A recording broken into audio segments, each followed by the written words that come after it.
Empezó la grabación. Muy bien, entonces nosotros estábamos, si os acordáis, la semana pasada vimos el paso del río Jardén, del Jordán, y vimos las preliminares, lo que tuvieron que hacer, que llevar a cabo antes de comenzar la guerra, antes de comenzar la conquista de la ciudad de Jericó.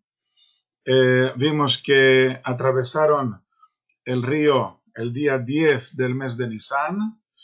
Al día siguiente llevaron a cabo la circuncisión de todos los varones que no lo habían hecho durante los 40 años de camino por el desierto. 3 días de descanso para recuperarse. Y luego el día 14 del mes de Nisan se preparan para el sacrificio de Pesaj, y la fiesta de Pesaj que dura toda una semana. El sacrificio de Pesaj que dura toda una semana. Mencionamos también en la clase anterior que al día siguiente del primer día de fiesta, el primer festivo de Pesaj, al día siguiente, entonces comieron ya del producto de la tierra de Canaán, y luego al día siguiente, el tercer día de Pesaj, se acabó el maná. Desaparece el maná. Ya a partir de aquel tiempo, de aquel momento, comieron únicamente del producto de la tierra de Canaán. Ok, entonces, y acabamos aquí en el versículo 12 del capítulo 5 del libro de Josué. Y vamos para el versículo 13. Y aquí tenemos unos versículos muy interesantes, y vamos a ver a qué se refiere todo esto. Versículo 13. Y sucedió que cuando Josué estaba en Jericó, levantó los ojos y miró, y aquí un hombre estaba enfrente a él con una espada desenvainada en la mano. Y Josué fue hacia él y le dijo: ¿eres de los nuestros o de nuestros enemigos? Y él respondió: no, pues yo soy el capitán del ejército del Señor que he venido ahora. Y cayó Josué rostro en tierra y se postró y dijo: ¿qué dice mi señor a su siervo? Y dijo el capitán del ejército del Señor a Josué: quítate el zapato de tu pie, porque el lugar donde estás levantado es santo. Y así lo hizo Josué. Y Jericó estaba cerrada y encerrada a causa de los hijos de Israel. Nadie salía ni entraba. Me he dejado aquí en el tintero un papelito. A ver, lo habré perdido. Un segundo, voy a buscarlo aquí en el archivo. Perdón, un segundo. A ver si lo encuentro rápidamente y sin causar estragos. Vamos a ver. Rápidamente al archivo.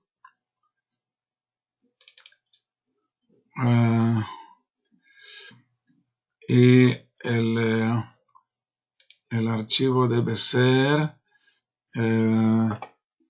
ok, vamos a ver. Bueno, no lo encuentro. Bueno, no importa, no pasa nada. Aquí está. Aquí está el papelito. Perdón. Se me había pasado por alto el enlace. ¿Qué significa que estaba en Jericó? No puede ser que estuviera en Jericó si la ciudad estaba cerrada. Se trata del perímetro de la ciudad. 2000 codos alrededor de la ciudad que cuentan como la propia ciudad. 2000 codos es más o menos 1 kilómetro. Esto ya lo vimos en clases anteriores, que cada ciudad tiene a su alrededor un perímetro que cuenta como parte de la ciudad. y a pesar de que estuviera fuera de la ciudad en sí, de las murallas, pero estaba dentro del perímetro de la ciudad. Este perímetro es importante para varios temas que hemos visto anteriormente y que seguramente seguiremos viendo a continuación en otros capítulos. Yoshua estaba allí en Jericó. ¿Qué está haciendo allí en Jericó? Pues se está preparando para la batalla. Se está preparando. Al día siguiente, esto es por la tarde, por la noche, al día siguiente tiene que empezar el ataque. Él aún no sabe nada del milagro que va a acontecer. Él se prepara para una guerra como están acostumbrados. Una guerra en la que tiene que poner gente escondida, tiene que preparar el ejército para el ataque. Y allí se está buscando, está reconociendo el terreno y de pronto se encuentra con un hombre con una espada desenvainada en la mano. Shalom, Teresa. Y entonces Yoshua le pregunta, ¿eres de los nuestros o de nuestros enemigos? Y él respondió, no, ni de los vuestros, ni de vuestros enemigos. Yo soy otra cosa. Pues soy el capitán del ejército del Señor que he venido ahora. Esto es algo un poco raro.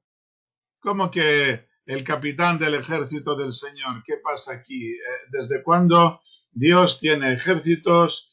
¿A qué se refiere todo esto? Bueno, pues se trata tal vez de un angelito que viene a ayudar, pero vamos a ver aquí unas reflexiones que nos van a servir para los próximos capítulos, tanto del libro de Yoshua como del libro de Shoftim, el libro de los jueces. La presencia de este personaje angélico significa que esta guerra de conquista no es una simple guerra nacional interesada, sino una guerra divina. Y este tema debe ser explicado, como ya me pidió Francesca hace ya varias clases, puesto que nos cuesta asumir el concepto de guerra conectado con el de Dios. Y está muy bien que no nos cuadre. Exactamente, es lo que dice Miquel. Suena muy mal esto de guerra divina. Muy bien. Y por lo tanto, esto es uno de los primeros temas que tenemos que intentar. Estoy seguro de que no vamos a conseguir ponerlo completamente en claro, pero por lo menos quiero que recibamos ya unas primeras nociones de lo que está en juego. Exactamente, suena al Islam. Pero vamos a ver 3 puntos, solamente 3 puntos de lo que tiene que ver ahora aquí en este momento en que estamos al principio de la guerra de conquista de la tierra de Israel, hace 3.300 años por lo menos, en la tierra de Israel. Bueno, en primer lugar, exactamente.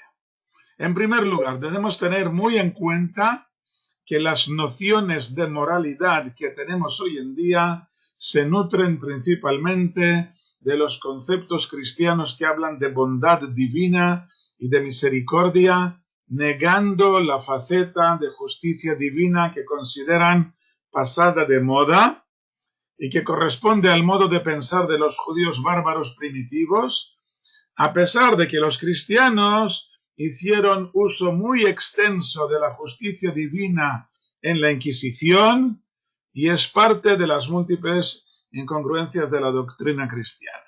Esto es en primer lugar. Esto de la moralidad, exactamente, muy bien. Esto de la moralidad, de que la guerra es algo malo, es algo feo, esto está relacionado con las nociones de moralidad que nos impiden, nos molestan a la hora de examinar exactamente de qué se trata. Nosotros sí hablamos de justicia divina sin avergonzarnos y sin buscar falsas excusas. Hay premio para las buenas acciones, pero también hay castigo para las malas. Por supuesto que haremos todo lo posible para no tener que llegar al castigo. Y la Torá está llena de caminos para evitar los castigos, como por ejemplo el arrepentimiento, las ofrendas en el templo, etcétera, etcétera. Pero no por ello negamos, ¿vale? Pero no por ello negamos que en casos extremos deba llegarse al castigo. Y efectivamente los antiguos cananeos eran unos bárbaros salvajes, depravados hasta unos niveles que nos cuesta comprender. Y veremos algunos ejemplos a continuación en otros capítulos. Y que en su mayoría absoluta no eran capaces de rectificar por las buenas. Este es el primer punto. El primer punto. Ahora vamos a por el segundo punto. En segundo lugar, podían haber conseguido un camino pacífico, como dice el Midrash, basado por supuesto en versículos de la Torá. Yehoshua envió 3 cartas a los habitantes de la tierra de Canaán. En la primera les instaba a que emigraran a otro lugar. Que se fueran a otro lugar, que aquí molestas, vete de ahí. En la segunda les instaba a que se rindieran y se convirtieran en vasallos de Israel. Hola Sara, bienvenida. Si te rindes, si te conviertes en vasallo de Israel, pues ya está, pues no hay guerra. En la tercera les decía que aquellos que no aceptaran las 2 posibilidades anteriores serían eliminados en una guerra de exterminio. Y el Midrash dice que efectivamente uno de los pueblos, de los 7 pueblos de Canaán, los Girgashitas, emigraron al norte de África, a la zona de Túnez, y tal vez se trate de los fenicios que llegaron a Cartago Nova, a Cartago, que conllevaba el vasallaje. Esto lo vemos en otra ocasión, en el capítulo 9. Veremos lo que conlleva el vasallaje. El Midrash, como digo, el Midrash dice que uno de los 7 pueblos, los Girgashitas, emigraron al norte de África, y hay quien dice que estos son los cartagineses, los fenicios que llegaron a Cartago y fundaron la ciudad de Cartago. Ya he mencionado anteriormente que los fenicios eran uno de los pueblos de Canaán. Hablaban el cananeo, que es prácticamente idéntico al hebreo clásico, y si te encuentras con un escrito en cananeo o en fenicio, en teoría puede leerse sin demasiadas complicaciones. Esto no es cierto, porque las palabras no están separadas, o sea, las letras no están separadas en palabras, y las palabras no están separadas en frases, y todos los arqueólogos que intentan leer estos escritos se arman un lío, y esto es la importantísima, esto es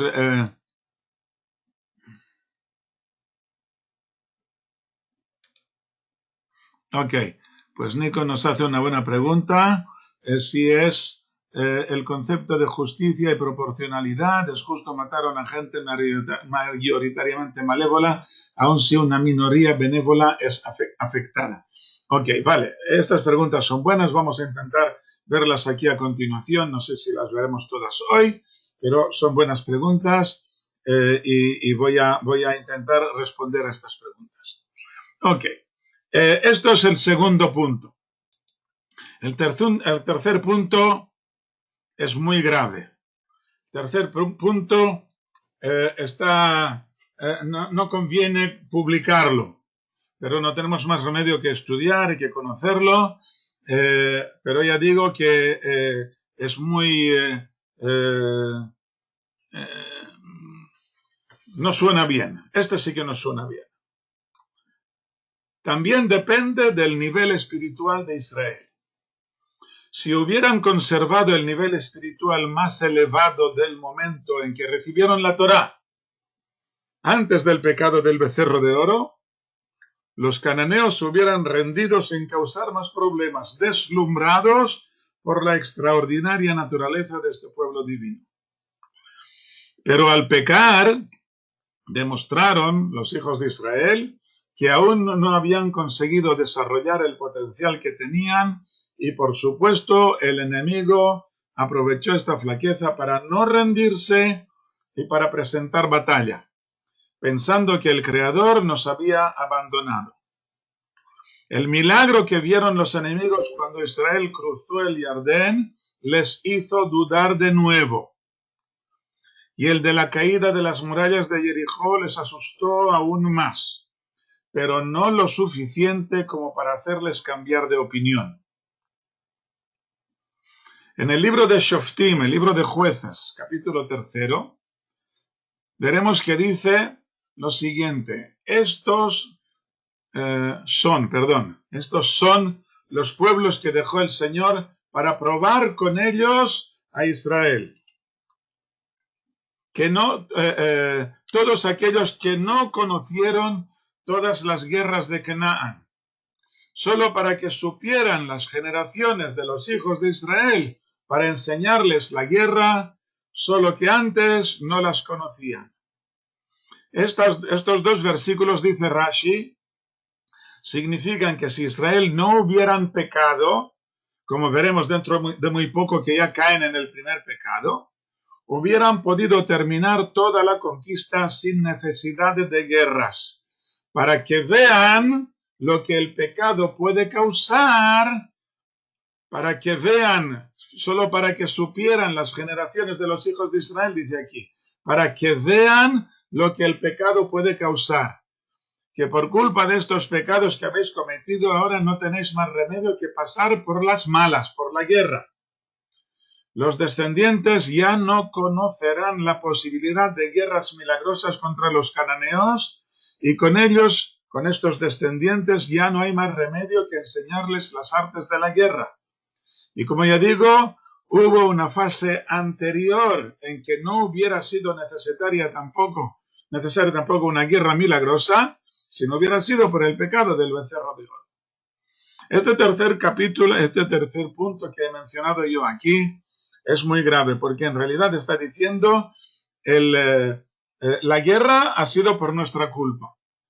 Si nosotros nos hubiéramos mantenido en el nivel espiritual en que estaba el pueblo de Israel en el momento de la entrega de la Torá antes del pecado del becerro de oro, no hubiera sido necesaria ninguna guerra, nos hubieran puesto una alfombra roja, hubieran formado el ejército cananeo y hubieran con la música con el himno nacional de los cananeos hubieran bajado su bandera y hubieran subido la nuestra y ellos se hubieran ido a otro lugar sin necesidad de ninguna batalla. Pero el hecho de que el pueblo de Israel no hubiera conseguido conservar el nivel, perdón, ya sé, el audio está un poco mal hoy, lo tengo un poco flojo, espero que no haga demasiado problema cuando yo sí oigo. Bueno, sí oigo, ¿qué es esto de sí oigo? Ok, hubiera podido ser mucho más fácil, pero el hecho de que el pueblo de Israel no hubiera conseguido conservar este nivel espiritual tan alto, esto nos conllevó a las guerras. En el momento en que estamos ahora, estas guerras son milagrosas. Estas guerras son milagrosas, pero aún así siguen siendo guerras y sigue habiendo muertes. No estoy hablando de rendirse, estoy hablando que no hay necesidad de guerra. El hecho de rendirse, esto ya es otra cosa. Por supuesto, en la diáspora, en la Shoah, por supuesto, murieron mucha gente justa. No se atribuye al pecado en absoluto. Esto lo veremos poco a poco. Lo hemos mencionado ya anteriormente en las clases de judaísmo, que tú no participaste aún. Estoy dispuesto a repetir todo esto a continuación, pero lo vamos a repartir entre las clases siguientes, no todo de golpe, vamos a ir poco a poco es bueno tener estas dudas, es bueno tener estas preguntas en la punta de la lengua y esperando las respuestas poco a poco. Ya veremos, poco a poco. Ok, entonces hemos visto aquí esta primera incisión, en este primer comentario. Sí, estoy de acuerdo. Sí, está muy bien que te resulte difícil. Así he empezado yo con este papelito, lo repito aquí. Veamos de nuevo. El tema que nos cuesta asumir el concepto de guerra conectado con el de Dios, nos cuesta mucho. Y está muy bien que estos dos conceptos juntos no nos cuadren. Esto está muy bien. Nos resulta difícil entenderlo. Esto está muy bien. Significa que nosotros no estamos en el ambiente bárbaro que había hace 3000 años. Esto está muy bien. La humanidad ha avanzado mucho, pero hay que tener en cuenta de que lo que era la humanidad hace 3000 años exige unas respuestas divinas al mismo nivel, porque así funciona el mundo. El mundo funciona de que cuando tú estás a un nivel bajo, entonces tu correspondencia, tu diálogo con el Creador es a un nivel básico. Cuando te vas elevando, entonces tu diálogo con el Creador va subiendo. Por supuesto que sí. Por lo tanto, no. ¿Equiparable a qué? La crueldad de los aztecas era equiparable a qué? No entiendo la expresión. Bueno, volvamos a lo nuestro. Ya veremos a continuación varios ejemplos sobre la crueldad también de los cananeos. Ok, veamos. Sí, equiparable a los cananeos, sí, exactamente. Tal vez los cananeos fueran aún peores que los aztecas con todos los sacrificios humanos que hacían los aztecas. Ok. El ángel le dice a Yoshua: yo soy el capitán del ejército del Señor que he venido ahora. ¿Qué significa que he venido ahora? ¿Por qué no has venido antes? ¿Por qué no has venido después? ¿Qué ocurre ahora? Está claro que el ángel viene para ayudar a Israel. Esto está claro. Pero aún así se ve que hay un problema, puesto que viene con la espada desenvainada, como si quisiera atacar a Yoshua. Y le dice: he venido ahora, como si debiera haberlo hecho antes. El Midrash aquí nos manda a unos lugares muy extraños. Vamos a ver un poco, no sé. Por el hecho de comenzar ya la batalla contra Jericó, habían sacado el arca de dentro del tabernáculo para que fuera con ellos a la batalla, como lo haría a lo largo de las guerras de conquista, teniendo en cuenta que Yoshua no ha recibido aún las órdenes de cómo atacar, y por lo tanto había puesto los soldados en emboscadas alrededor de la ciudad. Esto causó dos problemas que nos los perdemos, que no hay ni siquiera una leve insinuación de ellos en el texto, pero que vienen nuestros sabios y nos lo explican. En realidad sí que hay insinuaciones, pero no vamos aquí a desarrollar toda la página esta del Talmud. Veremos solamente el resumen ahora a continuación. Esto causa dos problemas. En primer lugar, siendo que los porteadores del arca siguen siendo los sacerdotes, como lo eran al atravesar el río, por lo tanto no pudieron llevar a cabo el servicio sacerdotal en el tabernáculo, y por esto cancelaron el sacrificio perpetuo de la tarde. Cada día se ofrecían 2 sacrificios, uno por la mañana y otro por la tarde. Es lo que se llama el sacrificio perpetuo, en hebreo tamid, korban tamid. No hubo minja, exactamente. Esto es el primer problema, y siendo que nosotros desconocemos casi por completo el significado de estos sacrificios, lo que esto aporta a favor del pueblo de Israel y a favor de todo el universo. Por lo tanto, nos resulta muy difícil calibrar el significado de esta cancelación. El segundo problema es que al estar en las emboscadas no pueden dedicarse al estudio de la Torá. Estos son los dos problemas. Yoshua le pregunta al ángel, ¿por cuál de los dos has venido? O sea, ¿cuál es el problema por el cual le ha salido al encuentro con la espada desenvainada? ¿Cuál de los dos es el más grave? Y el ángel le responde, he venido ahora. O sea, por el último motivo, el de haber cancelado el estudio.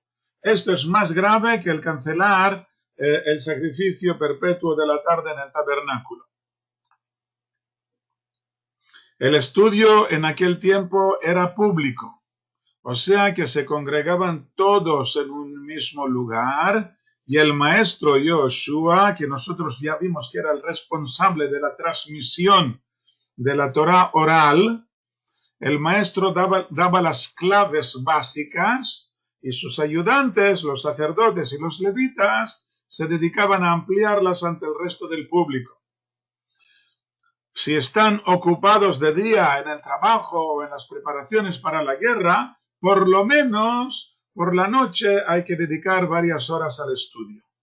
Viene el ángel y le dice, en esta guerra no tienes por qué anular las horas de estudio, puesto que no seréis vosotros quien la llevéis a cabo esta guerra, sino el Creador, y por lo tanto no hay motivo para anular el estudio. Yoshua comprendió el mensaje y en la siguiente guerra veremos qué pasa por la noche. Ok, entonces viene el ángel con este primer mensaje. He venido ahora porque aquí hay algo que tú no entiendes aún. Esta conquista de la tierra de Canaán no es una conquista de expansión del pueblo de Israel, no es algo particular vuestro del pueblo de Israel, sino que esto representa algo mucho más grande que el mismo Yoshua no acaba de captar. El mismo Yoshua, el rey, no tiene corona, pero en realidad es el rey de Israel, no acaba de entender la importancia de esta conquista de la tierra de Canaán. Y tendremos que verlo esto a continuación, no todo de golpe, poco a poco, lo va descubriendo poco a poco. Versículo 15. Y dijo el capitán del ejército del Señor a Yoshua, quítate el zapato de tu pie, porque el lugar donde estás levantado es santo. Levantado, o sea que estás de pie. El lugar en que estás de pie es un lugar santo. Y así lo hizo Yoshua. ¿Qué significa esto de quitarse el zapato? Vamos a ver si quiere abrirse la página. ¿Podéis oírme? Me da la impresión de que algo se ha parado aquí. Hay un sonido raro. Podéis oírme, ¿vale? Ok. Ahora, vamos a ver. Quítate el zapato. Aquí está, perdón. La acción de quitarse el zapato puede significar dos cosas. En primer lugar, estamos hablando de un lugar sagrado. Precisamente buscamos el contacto directo entre cuerpo y la Tierra Santa.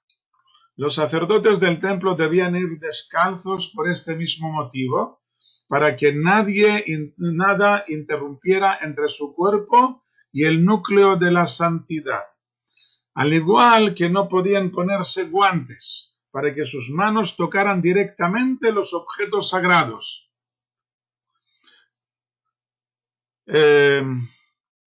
No en todo, pero sí en su mayoría, debían tocar directamente el objeto sagrado, sin interrupciones. En segundo lugar, descalzarse es también una señal de duelo. Una de las costumbres del duelo es descalzarse.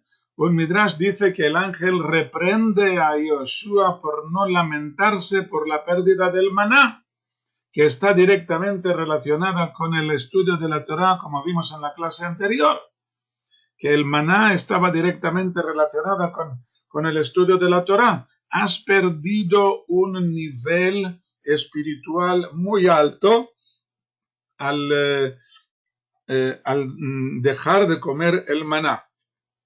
Ahora estás comiendo comida natural, entre comillas, que tiene otro tipo de valor. Un tipo de valor, un milagro, no un milagro celestial. Sí, por eso, exactamente.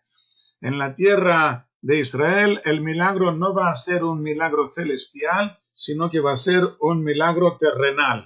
No va a ser Dios que os envíe un milagro así gratis, sino que va a ser un esfuerzo vuestro. No, es lamentarse, o sea, no te das cuenta de que aquí hay un cambio de tensión. Hay un cambio de tensión, la tensión ha cambiado, ya no es la misma tensión que había antes, es diferente, pero tenéis la fuerza suficiente, tenéis el poder suficiente como para recuperar este nivel espiritual que tenéis antes, pero ahora tiene que ser de abajo para arriba y no de arriba para abajo. Y esto es lo difícil. Recibir regalos, esto es muy fácil. Pero ganarte por ti mismo estos regalos, esto ya es mucho más difícil, mucho más complicado. Y por esto le dice, quítate el zapato. Esta tierra es una tierra santa. La unión que hay entre el pueblo de Israel y la tierra santa es algo trascendental. No tengo otra palabra. Es algo de otro mundo. No es algo de este mundo que nosotros conocemos, cuando se lleva a cabo del modo adecuado. En aquel momento en que han atravesado el río y empiezan la entrada esta a la tierra de Israel, sí que están en un nivel suficientemente alto como para entenderlo.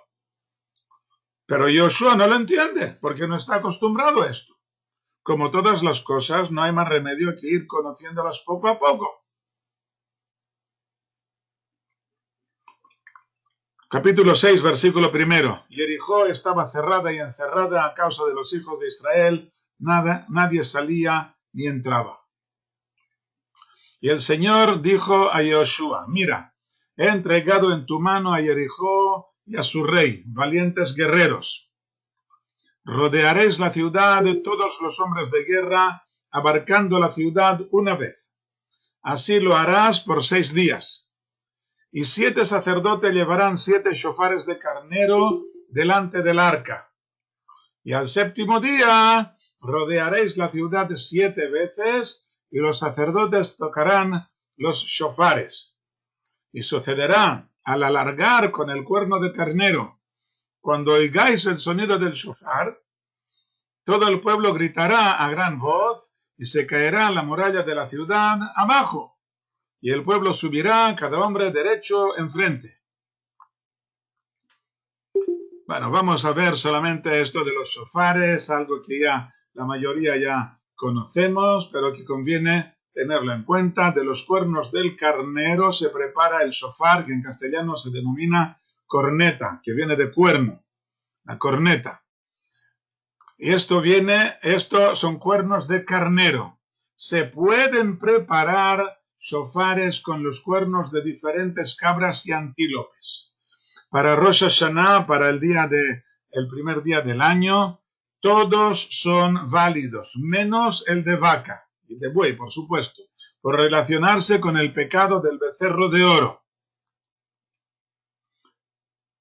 Aquí dice que en Jericó usaron precisamente el de los carneros, por referencia a la Akedah, el mal llamado sacrificio de Yitzhak, que a fin de cuentas fue sacrificado un carnero en lugar de Yitzhak.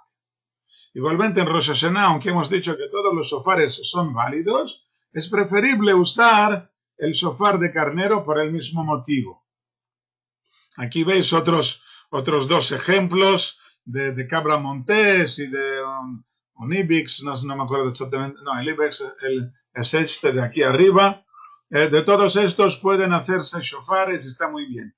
Hay quien recubre el shofar con oro o plata, pero debe ser solamente una capa exterior, dejando la boquilla y todo el interior con el cuerno original.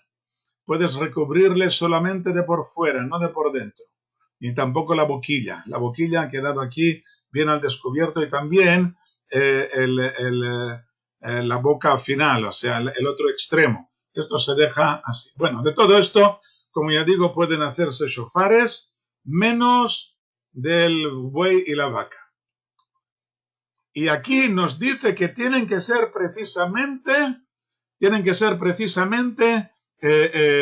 shofar de carnero. Versículo 6.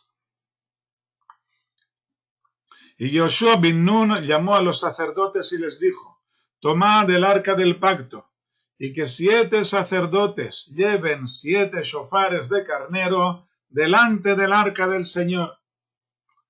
Entonces dijo al pueblo: pasad y rodead la ciudad, y que el equipado vaya delante del arca del Señor. El equipado ya lo vimos en el primer capítulo. Se trata de los soldados de las tribus de Gad y de Rubén y de media tribu de Menashe, que se comprometieron a ir como a vanguardia en todas las batallas. Estos son los equipados. Entonces, el equipado tiene la prerrogativa de ir delante del arca del Señor. Es un honor muy grande que les hacen por este compromiso que han adquirido para con sus hermanos y por esto pasan delante del arca del Señor. Y sucedió, al hablar Yoshua al pueblo, los 7 sacerdotes que llevaban los 7 shofares de carnero delante del Señor pasaron y tocaron los shofares, y el arca del pacto del Señor iba tras ellos, y el equipado iba delante de los sacerdotes tocadores de los shofares, y la retaguardia iba detrás del arca, yendo y tocando los shofares, mientras los shofares iban y tocando. La retaguardia, los que iban al final de todo, detrás del arca, pero detrás del todo, era la tribu de Dan. La tribu de Dan eran los últimos, los que servían de retaguardia, tenían otras misiones muy importantes, no las vemos ahora aquí. Versículo 10. Y al pueblo ordenó Yoshua diciendo: no gritaréis, ni dejaréis oír vuestra voz, ni saldrá palabra de vuestra boca, hasta el día que yo os diga gritad, y gritaréis. Y rodeó el arca del Señor la ciudad, abarcando una vez. Y vinieron al campamento y pernoctaron en el campamento. Esto, el primer día, una sola vuelta. El segundo día no son 2 vueltas, sino también una sola vuelta. Versículo 12. Madrugó Josué por la mañana, y los sacerdotes llevaban el arca del Señor, y los 7 sacerdotes llevaban los 7 shofares de carnero delante del arca del Señor. Iban andando y tocando los shofares, y el equipado iba delante de ellos, y la retaguardia iba detrás del arca del Señor, yendo y tocando los shofares. Y rodearon la ciudad el segundo día una vez, y volvieron al campamento, así hicieron 6 días. Y sucedió al 7º día, madrugaron al subir el alba. Y ahora aquí hay un lío de versículos que hay que entenderlos correctamente. Se trata de, en primer lugar, nos dan el resumen de lo que ocurre, y luego va detallando qué es lo que ocurre. Sucedió al 7º día, madrugaron al subir el alba y rodearon la ciudad de la misma manera 7 veces. Solo aquel día rodearon la ciudad 7 veces. O sea, solo aquel día rodearon más de una vez. El primer día una vez, el segundo día una vez, el tercer día una vez. Solamente el día 7º rodearon la ciudad 7 veces. Y sucedió que a la 7ª vez, y ahora también este versículo es un resumen de lo que va a ver luego a continuación, va a detallar luego a continuación cómo ocurrieron las cosas. Sucedió que a la 7ª vez tocaron los sacerdotes en los shofares y dijo Josué al pueblo: gritad, pues el Señor os ha dado la ciudad. El versículo 17 fue pronunciado antes de que Josué dijera al pueblo que gritara. Antes ya les había dicho lo que vemos ahora aquí en el versículo 17, 18, 19. ¿Y qué dicen estos versículos? Versículo 17. Y será la ciudad anatema, ella y todo lo que hay en ella, para el Señor. Solo a Rahab, la prostituta, haréis vivir, ella y todo quien está con ella en casa, pues escondió a los ángeles que enviamos. Solo vosotros guardaos del anatema, no sea que anatemicéis y toméis del anatema y pongáis el campamento de Israel como anatema y lo enturbiéis. Y toda la plata y el oro y los utensilios de bronce y de hierro están consagrados al Señor, entrarán en el tesoro del Señor. ¿Qué significan todos estos anatemas? Vamos a verlos por partes. En primer lugar, dice en el versículo 17, será la ciudad anatema. Cualquier persona puede declarar jerem, anatema, a cualquiera de sus utensilios personales, lo tuyo. No puedes declarar anatema a utensilios, a algo que pertenece a tu vecino, solamente a lo tuyo. Así dice la Torá en el libro de Vayikra, el libro de Levítico, capítulo 27. Cualquier anatema que anatemice un hombre al Señor de todo lo que tiene, desde hombre, animal o campo de herencia, no será vendido ni será rescatado. Cualquier anatema es santísimo para el Señor. Etimología de anatema no me acuerdo, es una palabra en griego, no me acuerdo. En hebreo significa consagrado a Dios.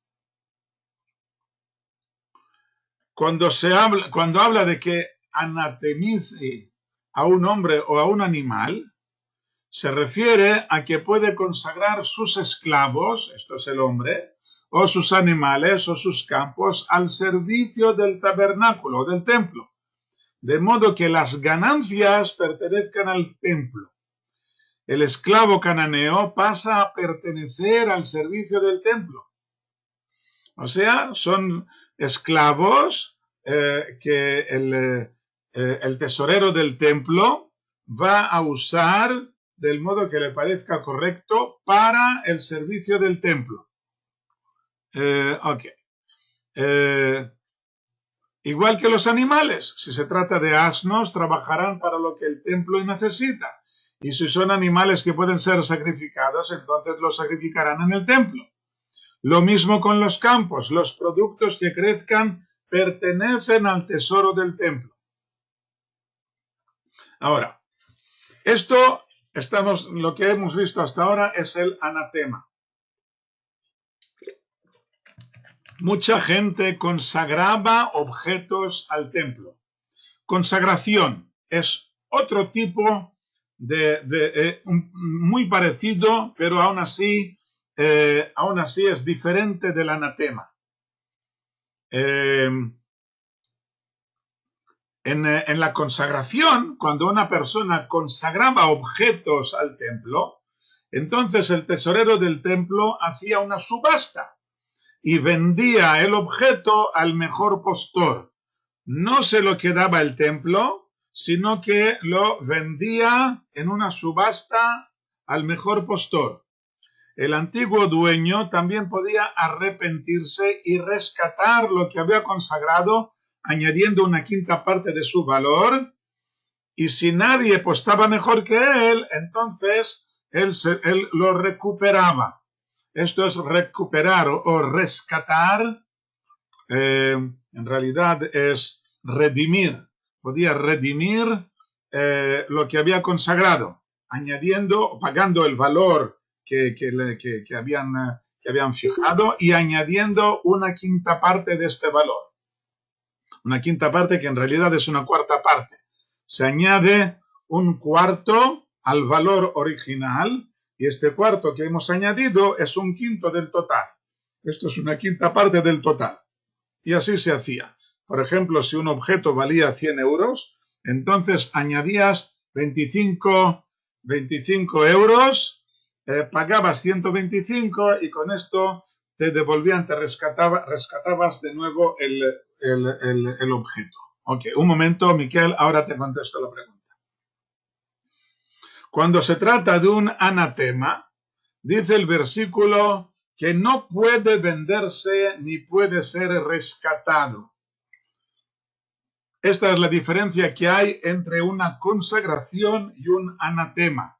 Cuando una persona dice, esto está consagrado al templo, puede rescatarlo y el tesorero puede hacer la subasta, no hay ningún problema. Pero cuando dice, este objeto está anatemizado, es un anatema, esto no puede venderse ni puede ser rescatado. Esto entra directamente al tesoro del templo y ahí se queda. Ok, y ahora, a lo nuestro. Es una prerrogativa del rey declarar anatema sobre el botín que va a tomarse en una ciudad que aún no pertenece a nadie. Si ya pertenece a alguien, entonces el rey no puede decir nada, no puede quitárselo de las manos. Pero si aún no han recibido el botín, entonces el rey puede anatemizar este botín y puede decir que nadie tome nada del botín, sino que todo queda consagrado al servicio del templo. Esto es una prerrogativa del rey. Solamente él puede decir una cosa así. Y esto es lo que hace Yoshua con el botín de Jericó, como si se tratara de la primicia de la conquista. Y lo precisa al decir que están consagrados al Señor, entrarán en el tesoro del Señor, como veremos en el versículo siguiente. Además, por ser este séptimo día, el día santo de Shabbat, lo correcto era que el botín fuera consagrado. Dios le dice a Yoshua que tiene que dar 7 vueltas alrededor de la ciudad. Está claro que uno de estos 7 días va a ser Shabbat. Nuestros sabios dicen que fue precisamente el último día, el día de la conquista. Este día fue el Shabbat. Y por esto dice Yoshua, lo correcto es que este botín sea consagrado, anatemizado en honor del Señor y no quede nada para nosotros. No lo disfrutemos como si hubiera sido un trabajo hecho en Shabbat del que no queremos sacar ningún provecho porque no es correcto. No tenemos más remedio que llevar a cabo esta acción, pero no queremos luego disfrutar del fruto de esta acción. Bueno, entonces esto es lo que dice Yoshua. Todo será anatemizado, todo lo que hay en ella. Solo a Rahab la prostituta haréis vivir, ella y todo el que está con ella en casa, pues escondió a los ángeles que enviamos. ¿Quiénes son estos ángeles y por qué usar este calificativo? Veremos aquí a continuación, versículo 22. Aquí los llama hombres. En el versículo 23 los llama muchachos. ¿A qué viene? ¿Por qué les da un nombre diferente en cada versículo? Vamos a ver.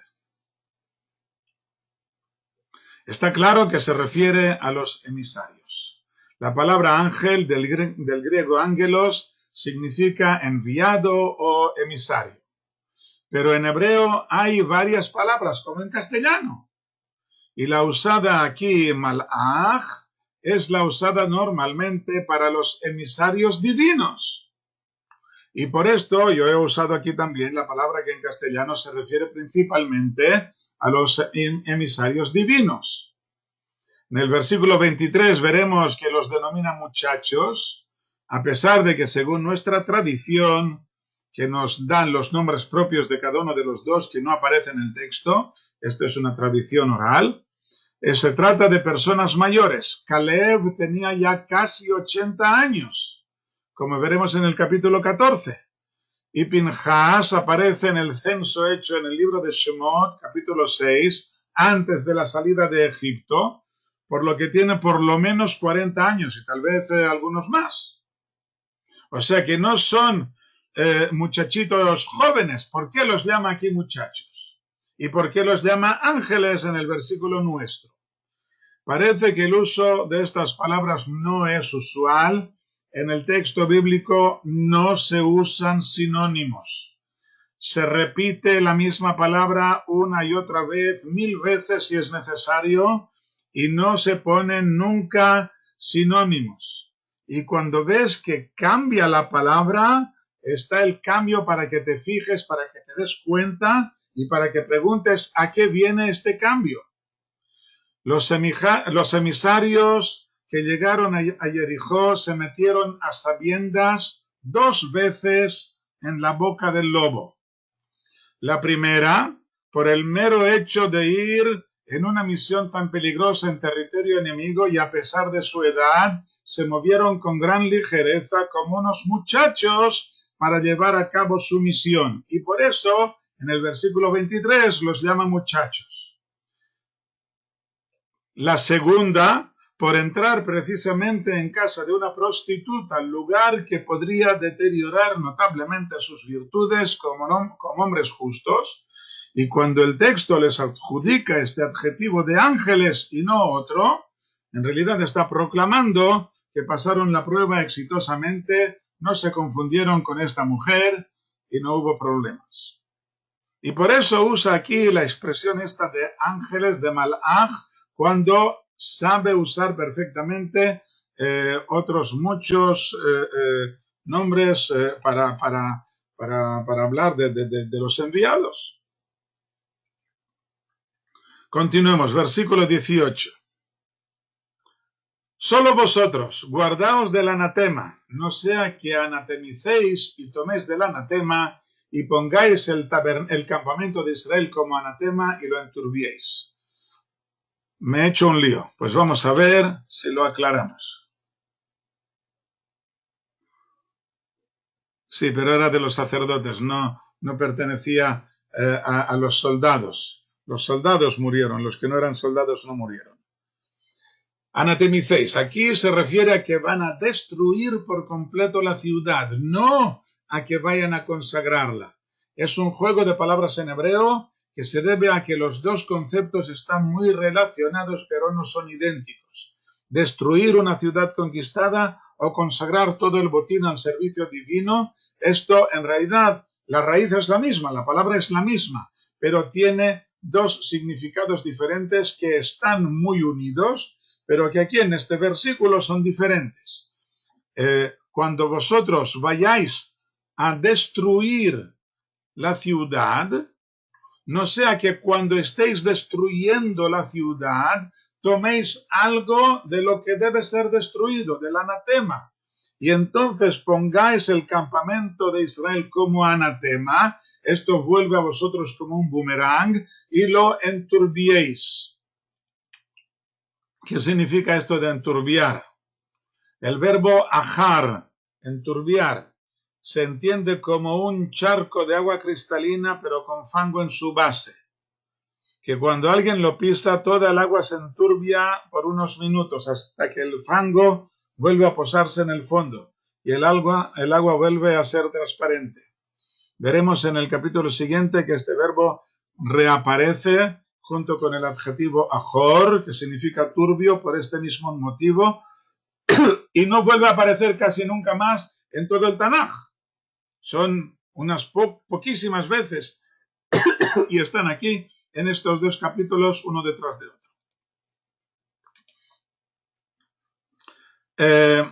Os estáis poniendo ahora en peligro.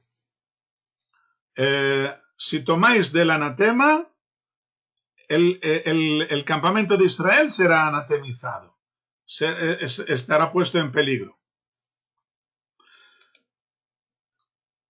Ok, volvamos a lo nuestro. Estábamos en la séptima vuelta y entonces fue cuando el versículo 16 Yoshua dijo al pueblo: gritad, pues el Señor os ha dado la ciudad. Y gritó el pueblo y tocaron los shofares. Vuelven a ser estos dos, este medio versículo vuelve a ser un prólogo. Sucedió al oír el pueblo el sonido del shofar, o sea, las 6 primeras vueltas las hicieron en silencio absoluto. Y solamente en la séptima vuelta de pronto empezó a tocar el shofar.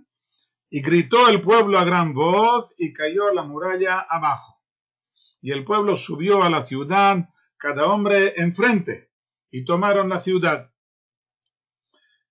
Y anatemizaron todo lo que había en la ciudad, de hombre a mujer, de joven a anciano, y a bueyes, ovejas y asnos a espada. Y a los 2 hombres que espiaron la tierra, dijo Yoshua: entrad a la casa de la mujer prostituta y sacad de allí todo lo que tiene, como le jurasteis. Bueno, en la clase anterior me preguntaron qué le va a ocurrir a la casa de Rahab, la prostituta, cuando se caigan las murallas, siendo que su casa está en la muralla. Ok, pues vamos a intentar ver este esquema que he preparado. Vamos a ver si podemos entenderlo. Aquí está la ciudad de Jericó y aquí está el pueblo de Israel dando la vuelta a la ciudad. Y aquí casi al principio está el arca. Y los soldados cada uno atacará enfrente, pero enfrente del arca no hay nada. Los soldados no están alrededor del arca, están antes o están después. En el arca, enfrente del arca, la muralla no se cae. Y ahí está la casa de Rahab. La casa de Rahab es la única que no se cae. Ella está enfrente del arca. Enfrente del arca. Esto dice muchísimo a su favor. Ella está enfrente del arca. Vamos a tener que entrar hoy en a robaros un poco más. Sí, por supuesto que es a propósito, Midrash, por supuesto. Vamos a entrar un poco, unos minutos más, para entender qué ocurre aquí con esta mujer. Entraron los muchachos espías y sacaron a Rahab, a su padre, a su madre, a sus hermanos y todo lo que tenía, y a todos sus parientes sacaron y los colocaron fuera del campamento de Israel.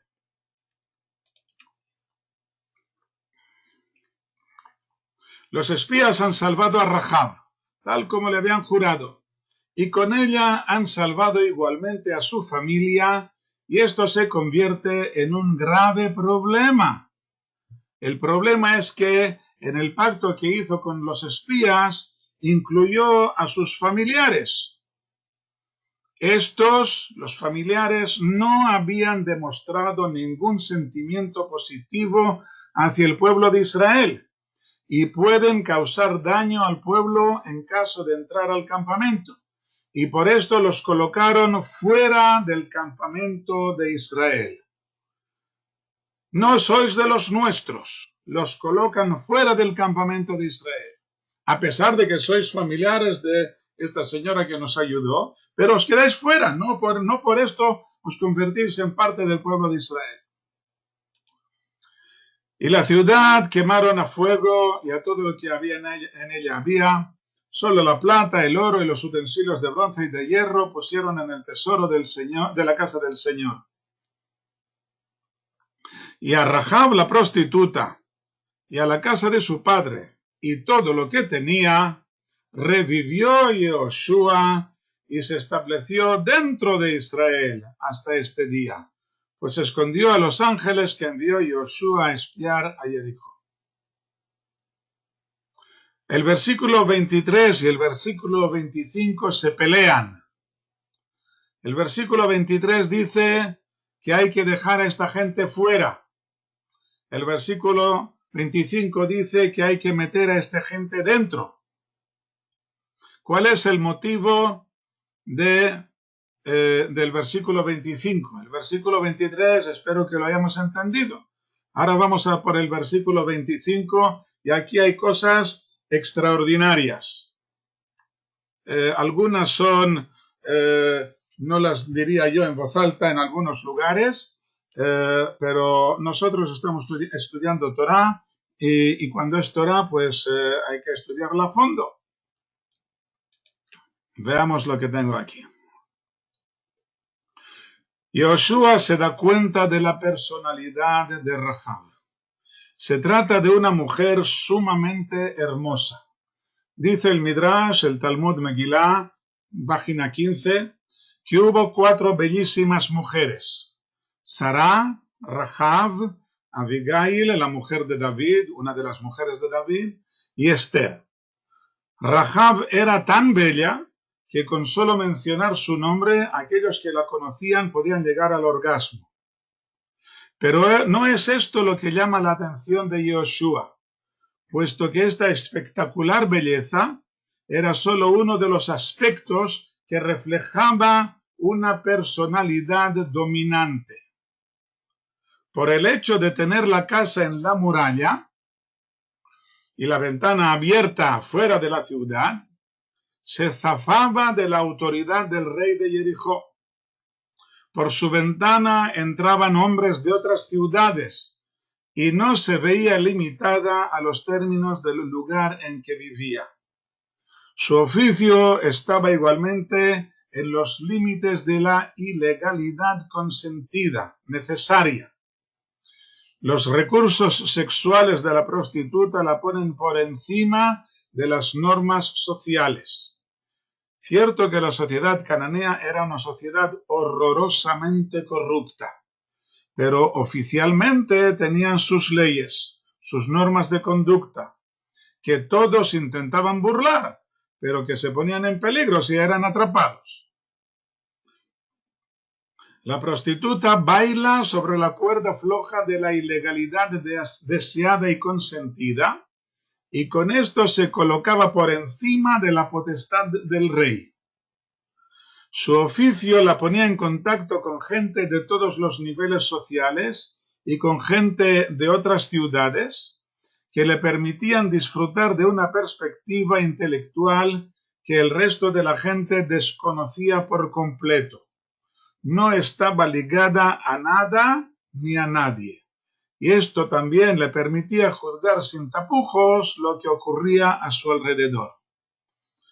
Cuando conoce a los 2 espías que la visitan en su casa, se descubren de golpe aquellos conocimientos que yacían en su subconsciente. Su portentosa personalidad le permite arrojar por la borda toda su vida anterior y abocarse a favor del pueblo de Israel. No es una traidora de su pueblo, porque no tiene pueblo. Es una verdadera cosmopolita. Pertenece a todos y todos le pertenecen. Y es capaz de abandonarlos para adherirse al pueblo de Israel. El Midrash hace un juego de palabras al conectarla con otro cosmopolita, el propio Moshe.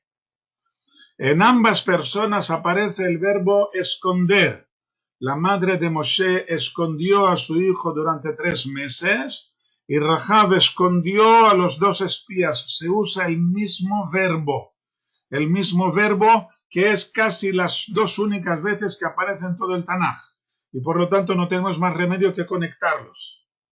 Moshe también era un cosmopolita que no estaba limitado al pueblo de Israel al que pertenecía, ni tampoco al pueblo egipcio que le había creado, ni tampoco al pueblo midianita al que había emigrado. Rahab se adhiere al pueblo de Israel por su propia elección con todas sus fuerzas. Yoshua lo entiende así y no puede permitir que la dejen fuera del campamento. Él la recogió y la revivió, o sea, se casó con ella.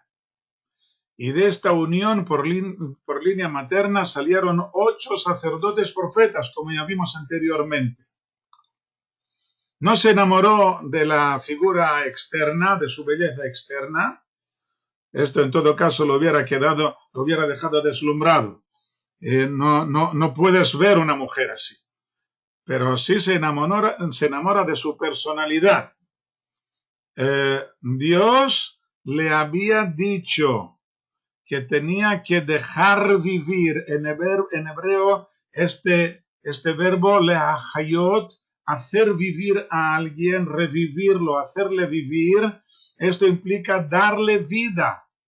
No solamente no matarle, sino darle vida.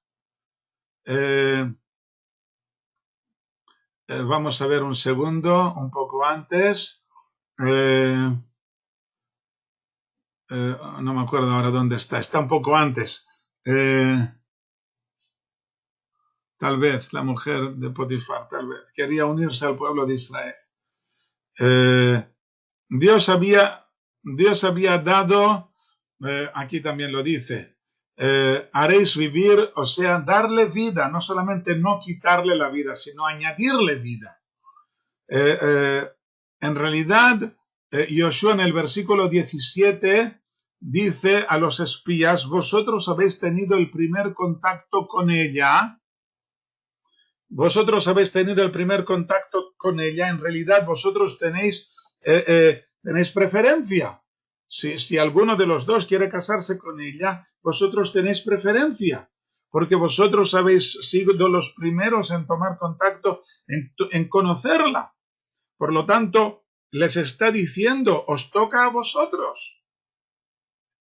Por supuesto que ella también tiene que aceptar, pero que si uno de los dos propone, entonces Yoshua se va a callar. Pero en el versículo 23, de pronto Yoshua se da cuenta de que los muchachos espías la colocan fuera del campamento de Israel. Entonces Yoshua dice, no, esto no es así, vosotros os lo perdéis, por problema vuestro. Si vosotros no la queréis, yo sí que la quiero. Y entonces Yoshua la tomó, la revivió, la hizo vivir, le añadió vida y les estableció dentro del pueblo, dentro de Israel hasta el día de hoy. Pues escondió a los ángeles que envió Yoshua a espiar a Jericó. Bueno, aquí también en la clase de hoy vamos a dejarlo aquí. Nos quedan unos pocos versículos para terminar el capítulo, pero en realidad estos versículos ya pertenecen al capítulo siguiente y prefiero quedar aquí y ir adelantándonos poco a poco y con calma para no tener que ir corriendo. Ok, entonces terminamos aquí la clase de hoy. Muchas gracias a todos y hasta la próxima.